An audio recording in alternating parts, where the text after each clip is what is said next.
Hi, Gary Bunnell here. This video is going to be a little different. I'm responding to a lot of questions and a lot of statements, not necessarily questions, and it's all about predicting the future. So, in a duality cycle, it is really much easier to predict the future, to look ahead to the immutable events that collective consciousness has consensual agreement to. In the unity cycle, it's much different. As unity begins to overtake us, our thoughts, our words, and our deeds really set the tone for the future. So yes, there will be immutable events along a timeline, and a single word could change an immutable event. A single understanding of the potential outcomes of an event. So predicting in a in a unity cycle is much more difficult. And I feel badly when I make a prediction and it causes people concern about the future and about what will befall humanity. Back in the middle 90s, actually 96, 97, I was talking about a future event in the United States where New York City and Washington would be bombed on the same day from the air. And I personally thought this has to be kind of an impossibility because of our defense systems. And what I was seeing really kind of was like surrealistic. And when I asked for a date, all I was getting was our emergency call number, 911. And so in lectures in the United States and in Japan, people would say, what about the future? And I would offer this scenario up and say, I can't get a date. I can only, it's an emergency, so I get the emergency numbers. So I never thought to equate 911 with a date. So my wife and I were sitting in the kitchen, and sure enough, on the news, suddenly it was showing planes going into the World Trade Center, and then followed by news of Pennsylvania and DC. The plane in Pennsylvania was heading for the White House. It was taken down by people on the plane, passengers basically. So I also, in that, and I shared this only once in a past lecture, I saw Saudi Arabia as the perpetrators. And I didn't quite know how to bring that totally into alignment because we were at that time trying to find ways to work with closer with Saudi Arabia. So anyway, I've predicted a few things for the future. 33 years from now, I've predicted a reset for life on Earth.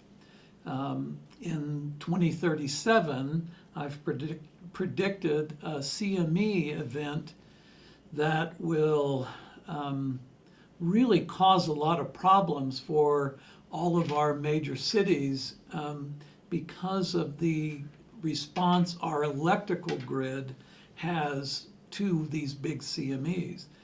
It shuts it down. I think in '89 and 2003 we had kind of a preview of some minor events. So I'm going to show a couple of images here. And when people say, what does a reset mean? Okay. Life comes back very quickly on Earth. Not all life is destroyed. There's a reset, and a reset doesn't mean total destruction. It means that the way of life on Earth is going to dramatically shift in a single event. Now, the last time this kind of thing happened was quite a long time ago. At one point in North America, there was this very large inland sea, and the area of that we think of as portions of Arizona, Utah, portions of western Colorado, some areas all the way up into Canada, actually. And that sea had a lot of different islands in it that we now recognize as mountain ranges. And the Earth was struck by a large plasma release from the sun. Thankfully, it was a glancing blow. It created what we think of as the Grand Canyon. Now, geologists will say, well, the Grand Canyon was created by, constant water etching out the land. Well, the water did resurface the canyon for sure, but the canyon was created by a plasma strike. The inland sea actually was what created it to look as though it had been washed out by water. There was a huge release of water that went down into what we now think of as the Baja Peninsula and out into the Pacific Ocean. So the Colorado River now flows through the Grand Canyon. That event was a glancing blow to Earth. There was also a larger glancing blow on Mars, a near identical scar there. There was a planet orbiting Jupiter that had a direct hit, and because of the technology on that planet, and yes, there was a civilization there for a long time, of beings from different systems. And what happened was they were storing some highly volatile materials in their atmosphere for a lack of a better place to store that. It would be like if we took our nuclear waste and put it in barrels up in orbit. When the direct hit of plasma hit Maldek, the planet, because of all of that in its atmosphere, the planet exploded. It's now part of the asteroid field between Mars and Jupiter. Now, Mars's 2 moons were a part of Maldek.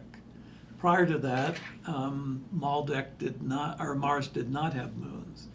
Now, at that time in our solar system, there was an orbiting observation vehicle, a transmigration vehicle for another term, that orbited Jupiter and was really kind of monitoring life on Mars and life on Maldek. And when Maldek exploded, it, in combination with the large glancing blow that created the large Marineris on Mars, all of the life on Mars almost was instantly destroyed because of that glancing blow and because of Maldek's explosion. As a matter of fact, Maldek's explosion, when it reached us, it pushed our atmosphere toward the Earth. The outer atmosphere was right down at the surface, and because of that, there were a lot of instantaneous freezing of plants and animals. And now, as our glaciers are melting, they're finding things that were instantly frozen. But it also did something else. We, at that time, had 2 moons, and they were much smaller, and the moon closest to us had a slower orbit than the one further out.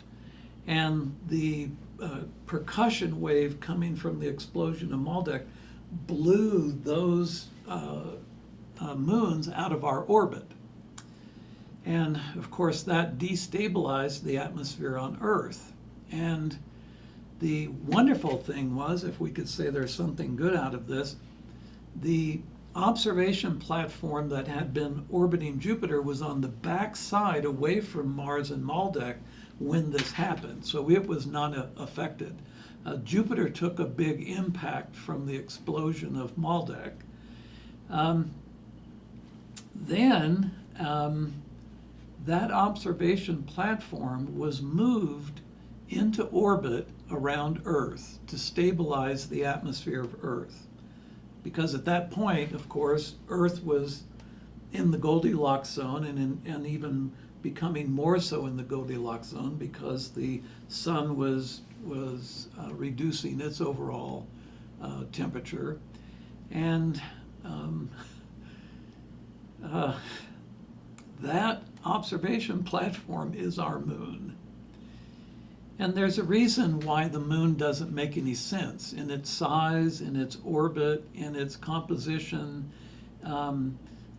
Why in fact are all of the craters, the small ones and the large ones, always the same depth on the moon? Why is the rock on the surface of the moon much older than the rock further down? There are so many weird things about the moon that literally science can't explain in all of its theories about how we got the moon. But the point I'm making here is that this reset that's coming in 2057, in 33 years, this reset is going to be much like what happened when the Grand Canyon was created. There was a lot of instantaneous flooding of lands because ice sheets, ice caps, all melted very quickly during that. And basically, life as was known to the humans on the planet at that time was profoundly altered, to say the least. After that, there were a lot of underground dwellings that were created all over the globe. The more famous ones are in Turkey. There are some in China. There are some in Peru and in the Brazilian forests, the jungles. So when we look at this reset that's coming, I won't be here. I do have descendants. They will be here. The only thing humanity can do is prepare itself for these CMEs and these large plasma releases. I feel, all of the sorrow that's going to be on Earth at that time for not just humans, but all animal forms, all plant forms. It's going to be quite an event, a reset. The 2037 event is going to disrupt our technologies. And I think in '89, the Russians even thought that somehow the US was creating problems for their satellites because the satellites were taken offline because of that CME that happened then. And of course, there's the famous Carrington event in the 1800s. But the point of all this is, yes, timing is really difficult in the Akasha because time is not recorded in the way we experience it. On the planet right now, there are several different ways of recording time. And when we really, really understand that we're in a volatile solar system, that stuff happens here that you really can harm the very precious life that's on the planet. When we understand that we need to be prepared for that, we need to harden our technologies against CMEs. We need to do those things that are going to help different life forms survive in the future. We have to wake up. We have to gain this great vision that's available to us through the opening of our third eye, through the releasing of conflict within us, through dropping judgment, through observing, through looking beyond the propaganda, and I want to use that word because the religions and science have over the years done so much to keep humanity back because they want to somehow protect their opinions and their ideologies. We can't afford that now. We've reached a turning point, 2001, 2011. That 10-year period shifted us into this unity cycle. Every 13,000 years, events begin to happen on Earth, and humanity has to deal with it. The human herd in past has gotten down to 32,000 individuals. We share, most of us, almost complete identical DNA because of those events that takes humanity down to very small numbers, and then as it grows back. In 1920, there were 2 billion people on Earth. In the years between 20 and 2000, 6 billion people were added. There are souls here that want to witness and observe this process that we're going through, how our human spirits evolve as a result of that, how we awaken prior to these events. And the way to do that, of course, is for an eternal soul to be in collaboration with a body and a spirit. And so the crowd has gathered. It's like 2 hours before a concert, there are a lot of empty seats. And then as the concert time arrives, everything is filled up. Hordes show up. And that's basically what's going on here, is we, quite frankly, are here to observe this shift. It's important. It's important beyond words that we shift our conscious awareness into a very different dimensional reality, so that as many of us as possible can become thought-based beings. As many of us as possible can go through enlightenment and illumination to ascension, taking us back to pure energy, so that once the reset is over, we can begin the process of bringing human life back on Earth. So thanks for listening to this. I know it's not one of those videos that I like doing, but I think it's important. I've been reminded recently that some of my predictions were wrong in the past. Totally own that. And I think it's so important that people know we are at this point in Earth's journey. So please take care. I'm sorry if this causes worry. It's simply meant as an alert. Instead of being afraid, be prepared. So thank you so much. Hope to get another video out soon. Thanks.